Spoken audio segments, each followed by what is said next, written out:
রাজ্যের একাংশের পুলিশ আধিকারিকরা রাজ্যের মানুষকে রক্ষা করার থেকেও বেশি তোলামুলিদেরকে রক্ষা করতে তারা বেশি সচেষ্ট থাকেন।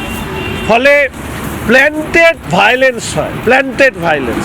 ঝাড়খণ্ডে যতদূর সম্ভব আলাউদ্দিন নামে একজনের মৃত্যু হলো, যে আত্মহত্যা করলো তাকে বাঙালিকে হত্যা করা হয়েছে বলে এখানে কোথায় বেলডাঙ্গায় না কোথায় কয়েকদিন ধরে তাণ্ডব চালালো। আবার রাজ্যের মুখ্যমন্ত্রী বলছে বিশেষ দিন, তাই প্রতিক্রিয়াতে এরকম হয়েছে।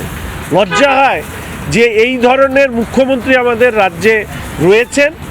আর পশ্চিমবঙ্গের মানুষ জাতি ধর্ম নির্বিশেষে বোঝা দরকার যে জিহাদি মানসিকতা কিভাবে পশ্চিমবঙ্গের মানুষের স্পেস, তাদের যে আজকে জীবন সংস্কৃতি, তাদের রুটি রুজি কেড়ে নিচ্ছে, সেটা যদি উপলব্ধি করতে পারেন তাহলে মমতা ব্যানার্জির এক মুহূর্ত এই রাজ্যে ক্ষমতায় থাকার যে জায়গা, সেই জায়গা চিরতলে সিল হয়ে যাবে।